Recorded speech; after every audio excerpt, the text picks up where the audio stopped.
Bayangin deh, kamu kerja di perusahaan besar, gajimu sering telat, atasanmu manipulasi laporan keuangan, dan produk yang dijual tidak sesuai dengan apa yang diiklankan. Kira-kira perusahaan seperti itu bisa bertahan lama nggak ya? Jawabannya pasti enggak, karena penyebabnya bukan cuma teknologi dan moda, tapi yang sering disepelein adalah etika. Hai, perkenalkan nama saya Dia Sinta Putri Aprila dari akuntansi 6B dengan NPM 233209036 Politeknik Negeri Madiun. Di sini saya akan membuat tugas mata kuliah Etika Profesi dan Bisnis. Di sini saya akan menjelaskan tentang materi yaitu kode etik dalam bisnis. Oke, pertama-tama kita mau ngomongin dulu nih, kenapa sih etika itu penting banget dalam sebuah bisnis?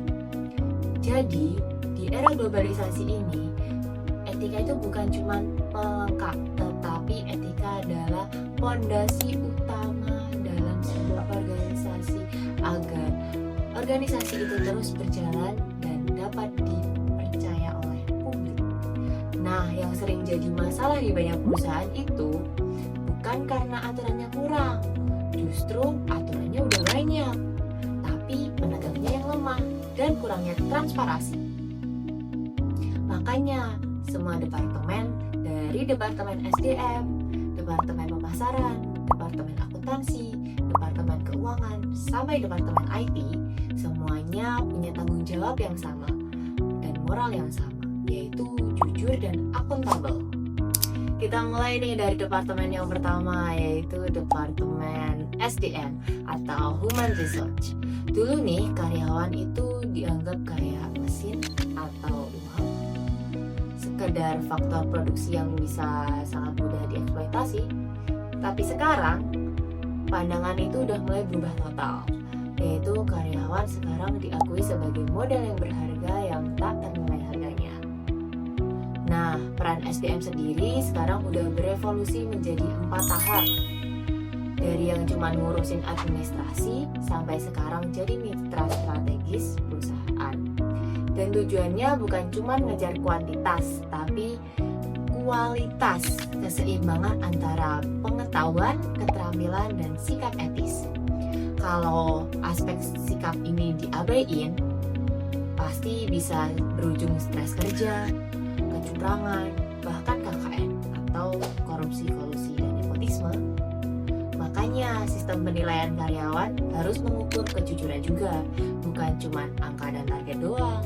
Lanjut ke keuangan. Kalian pasti sering dengar kan berita tentang skandal keuangan? Mulai dari transaksi saham ilegal, rekayasa laporan keuangan biar dapat kredit bank, sampai manipulasi angka buat ngangkat harga saham. Semua itu bukan cuma pelanggaran etika, tapi juga merusak tatanan ekonomi secara luas. Makanya seorang profesional keuangan wajib mempunyai pengetahuan yang kuat, keterampilan negosiasi, dan yang penting sifat etis yang teguh. Karena tanpa itu, godaan untuk korupsi itu nyata banget deh. Nah, sekarang masuk ke topik yang paling relevan di dunia digital ini, yaitu kode etik teknologi informasi. Kemajuan teknologi itu pedang bermata dua. Di satu sisi manfaatnya sangat luar biasa, tapi di sisi lain kejahatan cyber juga makin canggih. Seperti penggelapan dana, manipulasi data, penerbitan dokumen fiktif, dan pelanggaran privasi. Makanya profesi IT pun punya kode etiknya sendiri. Di Amerika Serikat, ada organisasi bernama ACM atau Association for Computing Machinery yang jadi panduan etika bagi para profesional IT. Intinya, tanpa etika, teknologi bisa jadi senjata yang berbahaya deh.